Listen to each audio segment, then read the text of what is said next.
Hi guys, Kelly here from Sleepy Stars. This is Yvonne. Yvonne did a live with me the other night all about travel tips. So you guys sent in your questions and she kindly read them out. So I'm here with her two Bobbas. Well, there's four Bobbas asleep in this house tonight. So I've asked you guys to send in any questions that you have. So we've had loads of questions. So there's been a few repeats. So we just crossed them off. Yvonne's going to read out. There's no rhyme or rhythm to this. We're just going to go with the flow and we'll cut it off at 30 minutes. Is that cool? Yeah. All right, go. Okay. When to introduce a straw to a baby? Doing really well with the sippy cup at 8 months. There's no rush. Most children are ready for a straw around 9 months, some earlier, some later, but there's no rush. They're going to be drinking from their cocktails when they're not supposed to be at 16, probably, no, 18. Yeah, so no rush. Okay, so 9-week-old baby, dream feed at 11, but after the 3:30 feed doesn't fall asleep easily.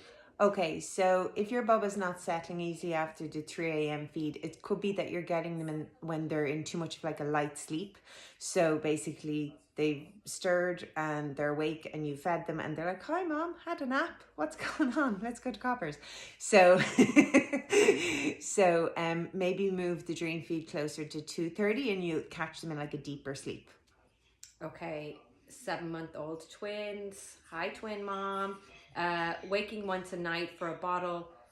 Did you drop the bottle cold turkey? Any tips? This is our 3 feed that we've just dropped. Yeah, so 7-month-old twins, depending on where their solids are. So the dream feed stays in place until the bobbas are on 3 good solids a day, and then you control, reduce, and eliminate. Yesterday we dropped these babies 3 a.m. feed. They're 16 weeks. 16 weeks today, yeah. So but all of their other feeds are really, really good. They're combo fed. They're really, really good. Your 11 p.m. feed drops when you're on 3 good solids a day. If they're waking for a feed and you're feeding, you're going down a very slippery slope. Where what I mean by that is they're going down wake to feed to sleep, that could happen at 1 o'clock and then 3 o'clock and then 5 o'clock. So you really want to stop this behavior before it grows. So get in there with your dream feed and then control, reduce, and eliminate your dream feed in a nice, gentle way. So the less they know about it, the less they'll miss it when it's gone. Okay, so we have a 4.5-month-old. Is it too early to wean? Baby can sit in the high chair. Wow. Put spoons and teethers into mouth. Okay, so there's a couple of signs that I look for, and I've weaned loads of children onto solids over the years. So it's usually in and around 5 to 6 months. The odd baby's super early, maybe they're just, the milk feed just isn't cutting it anymore. And then there's others that are very sensitive even with the milk. So they're kind of like 6 months after. So you're looking for when baby's no longer making milky feed to milky feed happily. So whether it's the breast or the bottle. So say if you normally feed the bubs at about like 7:30 in the morning and normally again at around 10:30. If at around quarter to 10, they're screaming at you, hungry, baby. Okay, that could be a sign that the milk just isn't cutting it anymore, and that's a sign that we need to move on to solids. Also, good core control, so they're not floppy in the high chair. And a high chair that reclines is my favorite high chair. Just means that, like sitting up in one of these high chairs, I won't name the brands, but it's hard work. It's hard work for me to sit up straight. So a high chair that reclines, I recommend that, so that they've good core control, they're not floppy, and also they've an interest in food. So let them see you eat. Children sometimes don't see their parents eat because you're shoving stuff in your mouth when they're asleep, when they're having their nap, and then you're like, 6 months smart, get the spoon. 6 months smart, get the spoon. Have to feed the child. Okay, you don't get to go 6 months to the day. Look for the signs. Okay, and I talk a lot about that on the Nova webinar from 4 to 12 months. And actually, you were talking about the boys and weaning and holidays and all that kind of stuff. So, the way that I work solids is, some books will tell you give milk at 7, solids at 8, milk at 10, solids at 11, milk at 12, solids at 1. You're just like feeding your child all day long. Like, how are you supposed to look after your other children, and how are you supposed to leave the house? You're just feeding them all the time. So the way that I work it is I combine the milk and the solid feeds, and it works very well for all my sleepy stars. And it just means you've got more time to, more floor time play, more activity play, develop those skills. So then that if they're like in your arms on the boob in the bottle, and then like an hour later they're back in a high chair, that's time that they could be developing skills and also getting tired for their naps.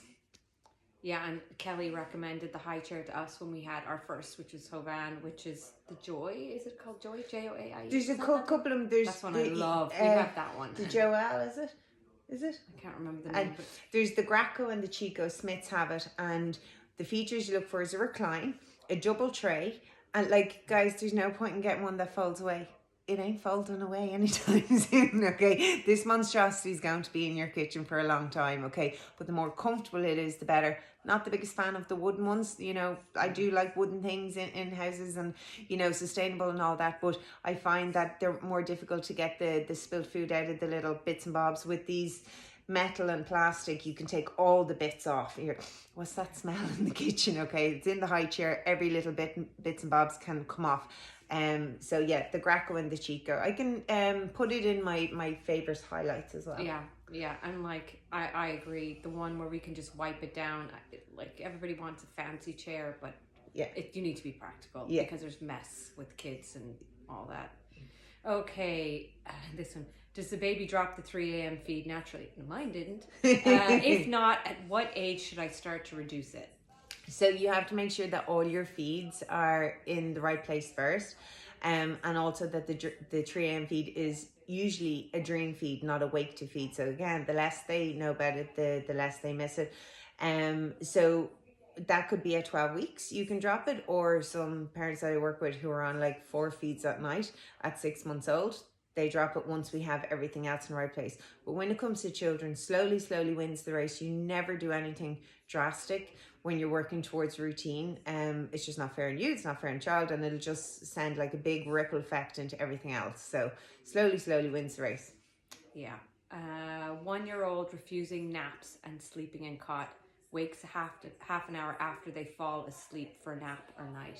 Okay, so that's usually a sign of overtiredness. If they're refusing the sleep, that's also another sign of overtiredness. So I would look maybe at your routine and level of stimulation before sleep as well. So I'd say there's probably overtiredness there somewhere. Okay, this is an interesting one. 14-week-old, we were in a routine, but now seems to not want feeds, but's waking up regularly.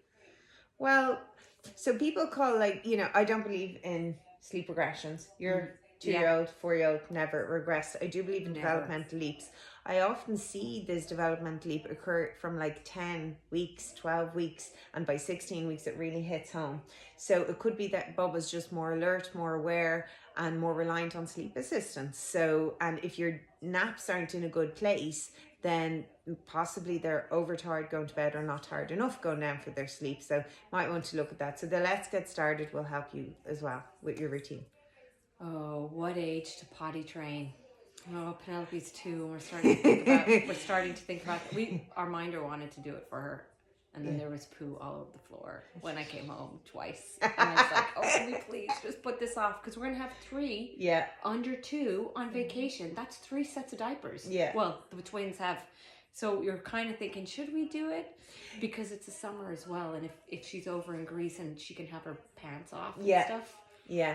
Thing is, it can really depend on the child's personality, but also the level of communication and understanding. So a 1-2-year-old is very different to the next 2-year-old. I've potty trained loads of children. There's a video up on my Instagram all about potty training. We'll put the link up there. Yeah, and like I agree with you, Kelly, that it depends on the age. My son was 2 3/4. He got it in 1 day. Like, so it does. It just depends. It does. I've potty trained many children over the years, and on average, most of them get it in about 3 to 5 days. You get some who get it very quickly, and then others it could take the guts of like 10 days to get there. So it depends, but just keep it positive. But don't, whatever you do, don't kind of go, okay, I'm off work for 3 days, let's potty train, if they're not ready. Because what will happen is you'll try it won't work, and then the next time you try, it's going to be even more difficult again for everyone. So do it when the video will tell you all about the signs and all the rest and how to prep them for it. So don't just do it because, oh, it's a long weekend and the weather's good, let's do it now. Your child, it's like the weaning, okay? Your child has to show the signs that they're ready, which for some it's at 2, some it's at 2.5, and some it's a little bit later. Okay, I think this is pretty typical, and it's a hard one. 14-week needs assistance for naps, buggy, sling, moving. the standard. How to help stationary napping. Okay. So if you're using the buggy, the sling to set the body clock, and that's what you did with all the bubbas, okay, set the body clock, then you can bring those naps into the cot. So you could maybe go from, if you're really highly reliant on the motion, the sling or whatever, go into the arms without the motion. So maybe a little bit of a pat in the bum. Don't go from like moving to cot. Okay, so maybe we could reduce the level of motion. So rather than walking down the streets, maybe we can just put them in the buggy and do a little bit of this now and again, pushing back and forward. So if you're nervous, and then once the body clock is strong, and you can kind of say, okay, you always sleep from, I don't know, 1:45 to like 2:45 every single day, then you know the body clock is strong and you can bring that sleep into the bedroom. So you need to set the body clock first and reduce the level of assistance, and then you can put them into the cot. And if it doesn't work, then you'd be talking about some kind of sleep training. Okay, 5-month-old on a routine, keeps falling asleep in the car or in the buggy during their wake periods. I feel confined. Okay.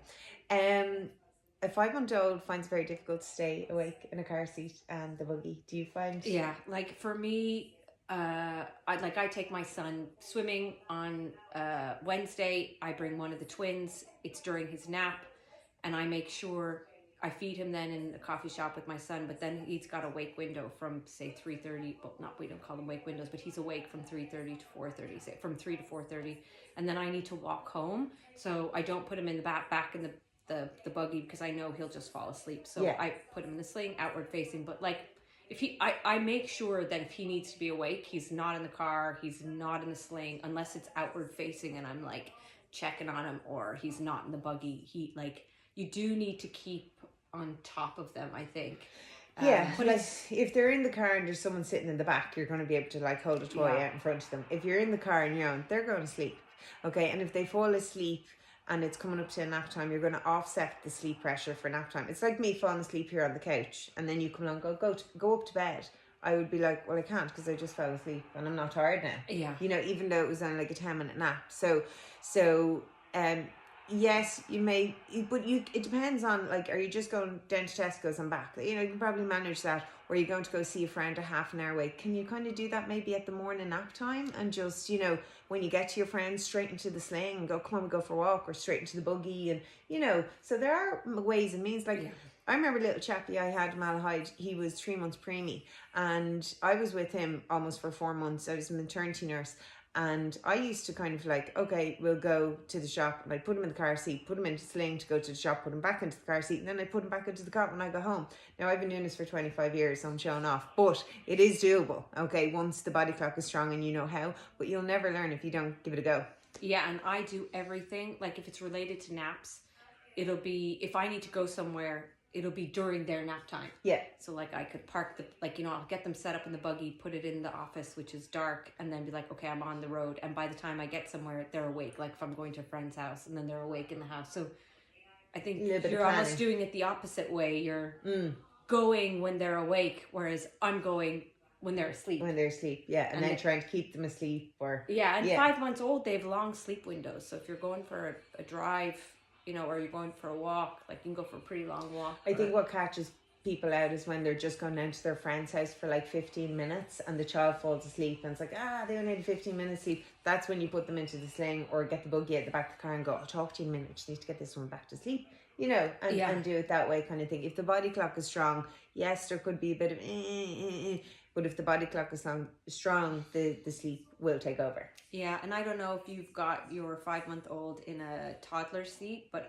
because a lot of people wait till like 6 months for the buggy. For the buggy, yeah.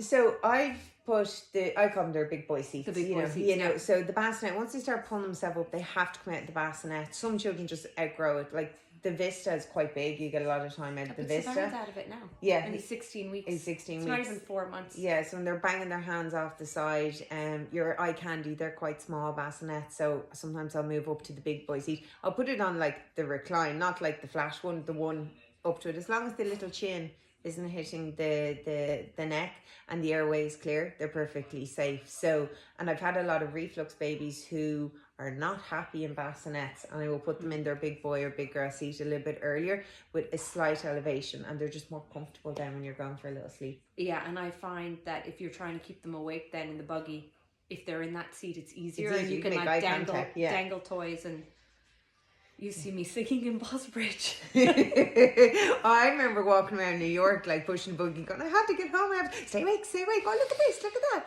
Yeah. Oh my God, I was singing Miley Cyrus, I Can Buy Myself Flowers there recently, blaring on this. Yeah, but anyway, that's what you do.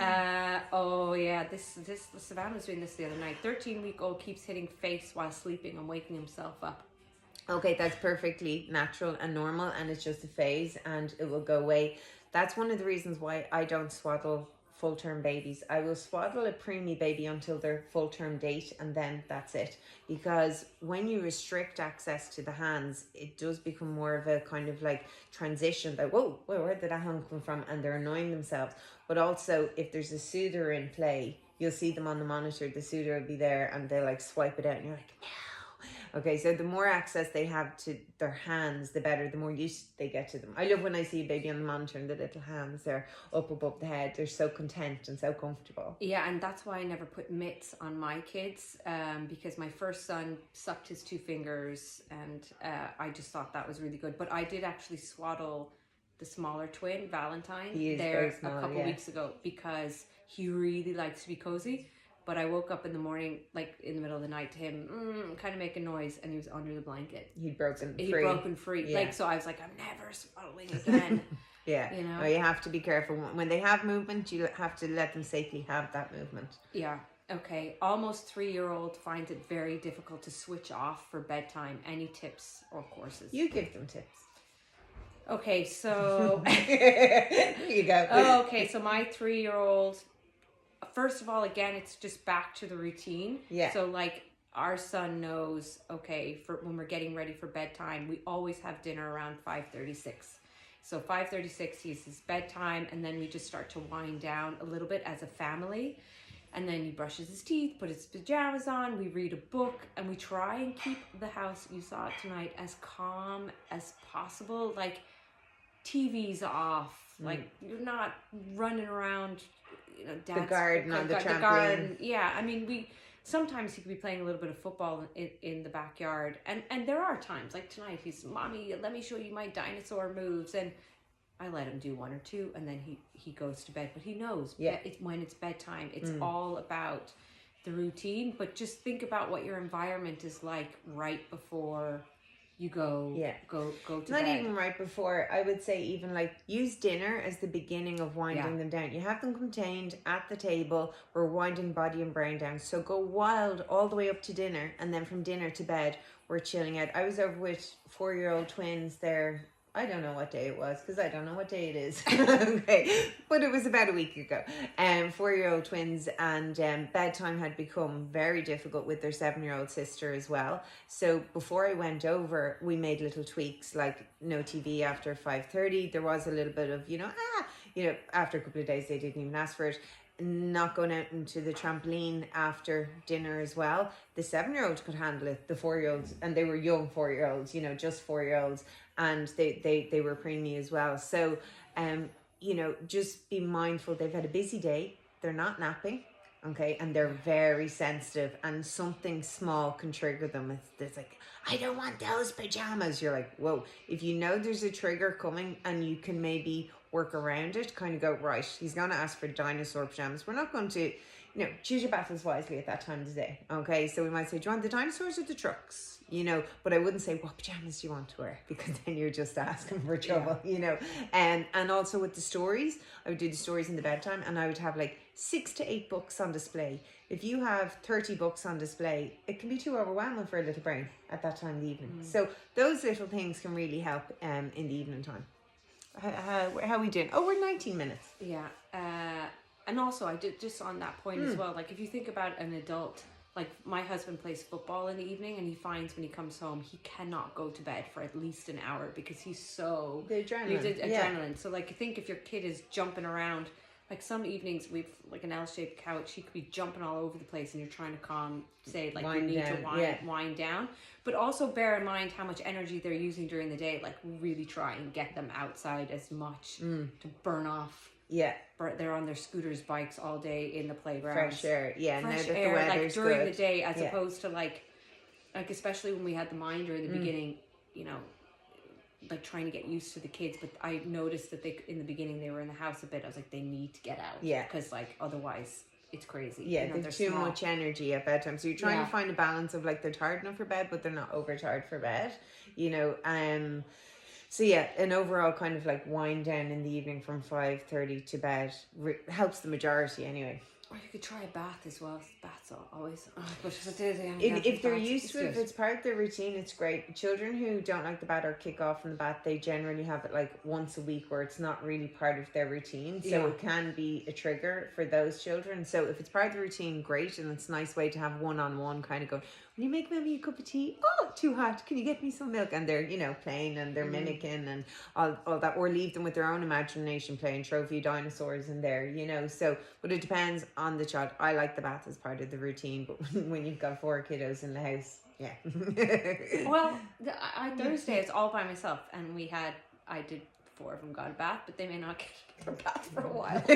That's until Christmas now. Yeah. The twins are easy, but those are okay. Let's see where we are. Okay, scared to drop the dream feed now. My baby is on 3 solids a day. Do we just drop it? I'm like, I don't know. Maybe she's talking about the 11 or the 3. Probably if Bubba's on 3 solids a day. Yeah, you don't just drop it.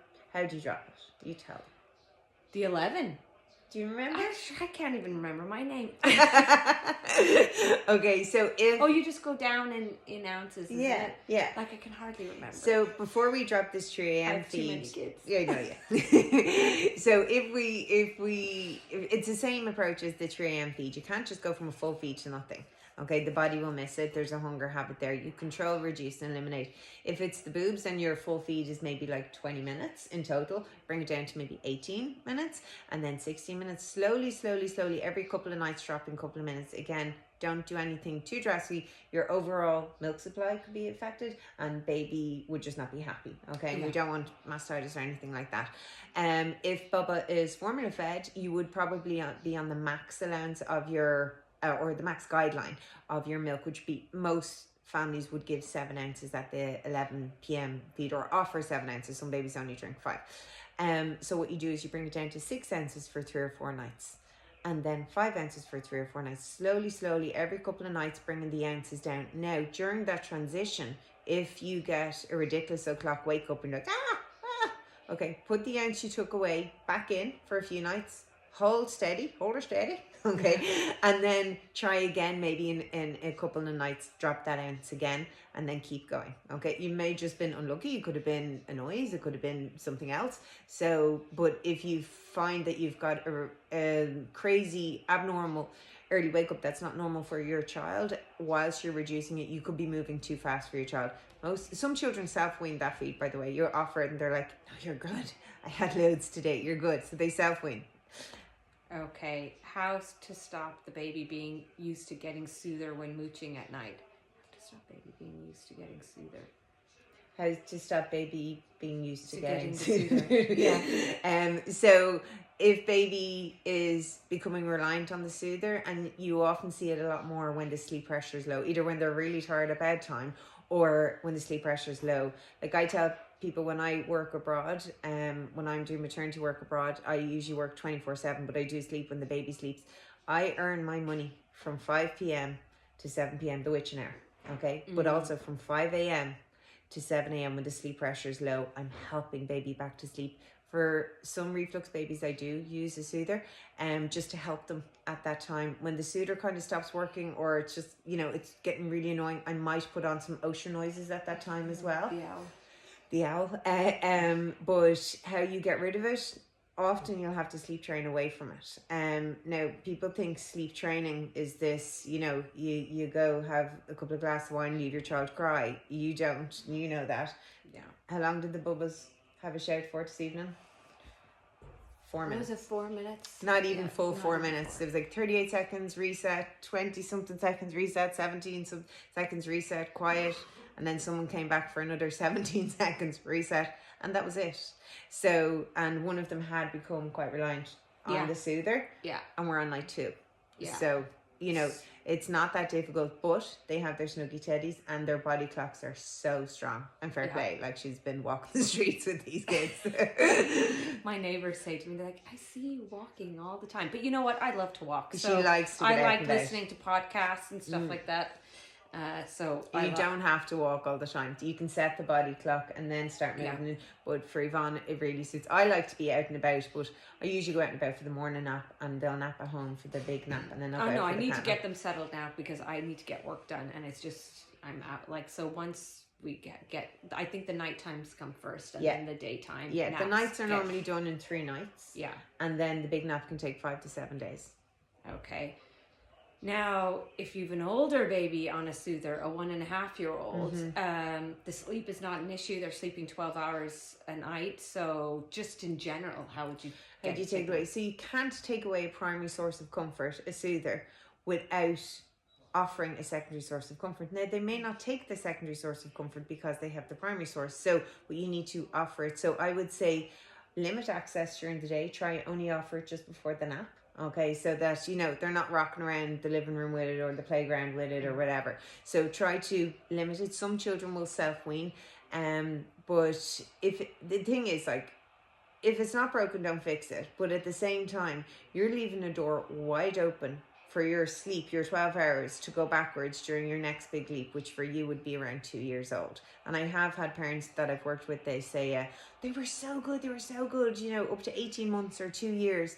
And then they start waking 6 times at night. I'm like, do they have a soother? Yeah, the soother has to go. No. I go in and the soother's in their mouth and there's like 10 glow in the darks in the cot.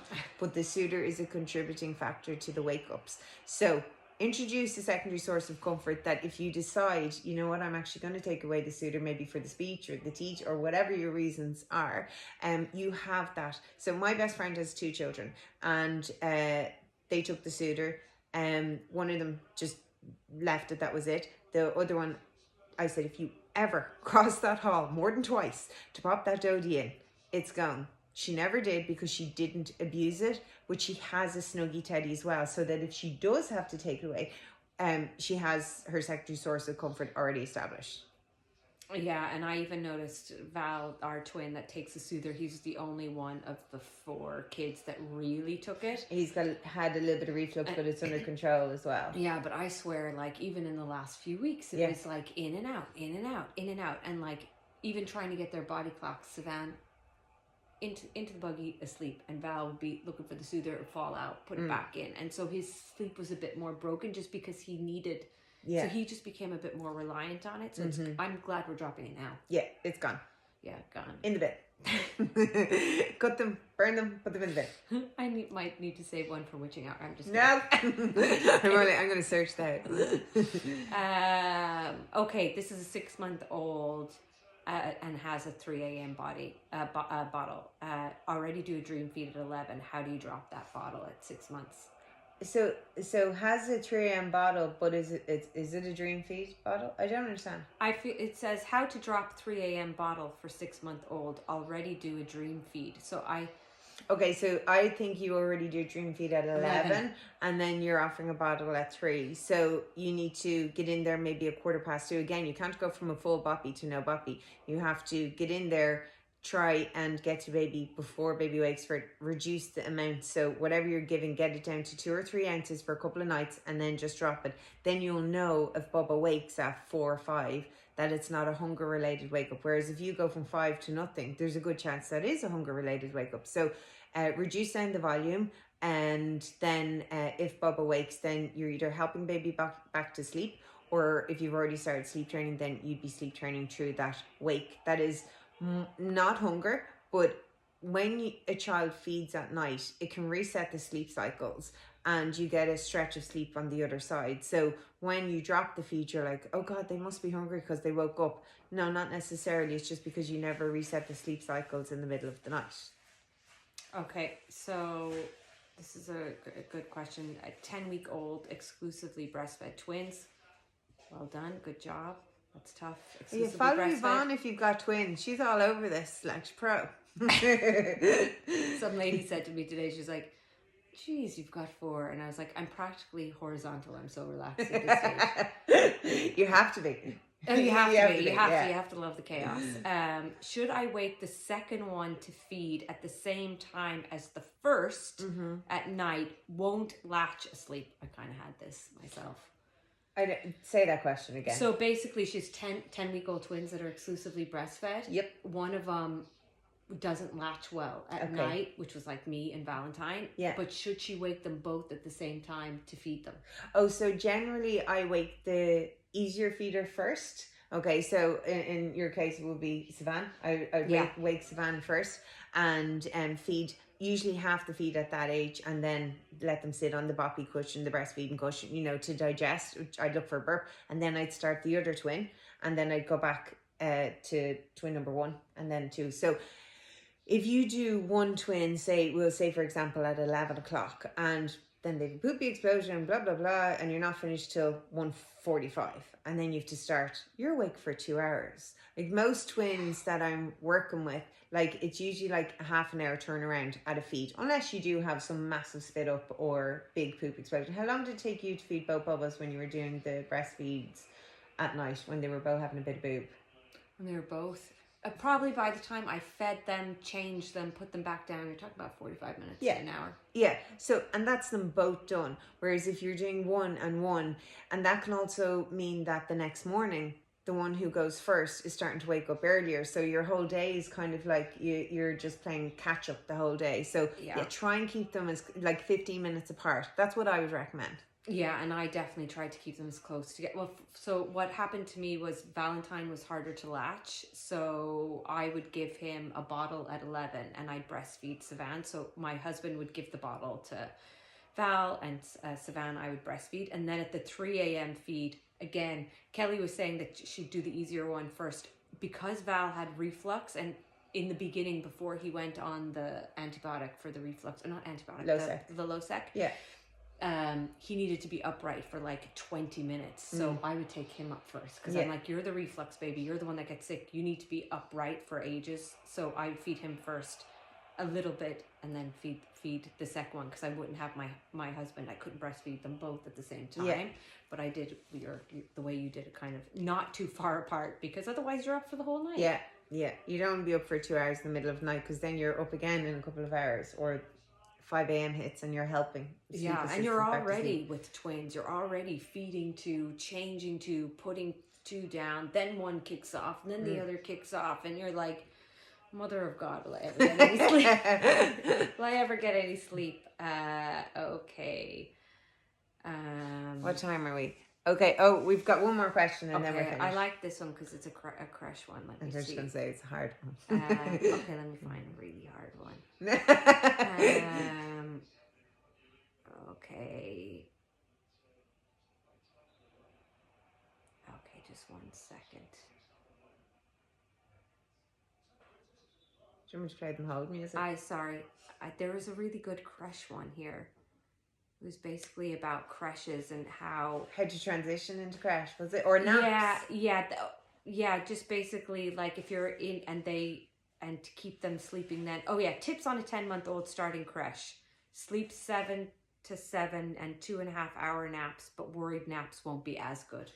And they won't be as good, okay. No. But the stronger your sleep going into crash, the better chance you have of having good sleep. So it really depends on your child. But also, my son was in crash before when COVID hit, we had to get him out because the crashes were closed and we were still working and blah blah blah blah all that, right? But when I sent him in, he was like the best sleeper of all the babies. So he was in the baby room, and then that's when they would take smaller babies. They don't anymore. So they actually slept him on his own because they were like, he's such a good sleeper. Yeah. I was like, I know. Kelly, sleep stars. But I also gave them his Snuggie. Make sure if you've got a association that's going in with that association. Some will let them, some won't, unfortunately. Oh, really? Yeah. So some crashes are like, and they'll say it's TUSLA guidelines, blah, blah, blah.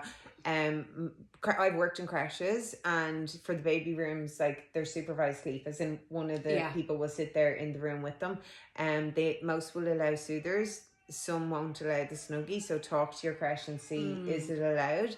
I feel like if it's a supervised sleep in the crash, it should be allowed, but I get that they all have their in-house guidelines. So, but also find out, are they going to, yeah, we'll follow your plan, or are they going to go off in their own little tangent? No, I do feel like the crashes that I worked in, and from working with parents as a sleep consultant, the kitchen dictates the naps. So, oh no, we do dinner at 11:30 in the morning, so your child's going to sleep at 12.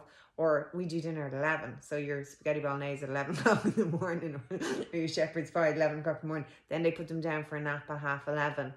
And there's not enough sleep pressure there, so you may only get an hour. That'll bring you up to 12:30. You're being handed back a wasp at 5 o'clock in the evening. So, but yeah, my IT guy, Cahill, he has 2 sleepy stars, and the crash said the same to him. Basically, they had to wake him up from his naps. He'd get home a little note every day, had to wake him up again. Okay, so it is possible. So try and stay optimistic. Like, it is possible to have good naps in crash and maintain your good night. So the stronger the sleep, the better. But it's the timing as well. Most children, unfortunately, in Irish crashes, the way that they run the naps, there's not enough time for a morning nap and a big nap. So you're kind of forced onto a big nap earlier than what I would recommend, but it is what it is. But your bubble might need to go to sleep at 6:30 in the evening. So you may pick them up at 5. They're going to bed at 6:30, but they've been in Disneyland all day long. You know, if you're like, I want to keep them up to 7:30 because I haven't seen them all day. Okay, well, you can have an hour of a happy little monkey, or you can have an hour of a real little monkey. So you choose. Okay. Yeah, that's actually a really good point, because when Yvonne was in creche, the evenings would just be so tough. They would be so hard. And I wondered, I was like, how did this not happen with the other kids? Well, particularly Penelope, because she's 2. Sometimes we had to put him down at 20:06. Yeah. It's I just can't. I can't. He needs to be in bed. Yeah. So I think they get less, they typically do get less sleep in creche, but he still slept through the night. And then on the weekends, we made sure that he was sleeping what he normally did. So he really... He did a bit of a catch up. And but it didn't impact his nights. Good. But it just meant you're dealing with a nightmare. And if you're bugging them home, you just need to be careful that they don't fall asleep. Or if you're car driving them home or whatever, because they're just so tired. And they've had so much stimulation as well. If they fall asleep on the journey home, bedtime is going to be 9 o'clock. So, and then they're in a complete sleep deficit. They're not getting anywhere near what they need, so they've entered an overtired cycle. So there's a video as well on transition to crashes. I'll pop the link up. Okay. And listen, guys, I have 4 kids, and I'm not trying to be as Vahan says, Bernadette Big Box, that's my husband. But they were all in a bed asleep by 7:59, and I've had my dinner and a glass of wine. So, there you go. Boom, Kelly is a star. It can be done. Here we go. She's taking my car keys. Help. Okay, guys. Sweet dreams. Take care. Bye-bye.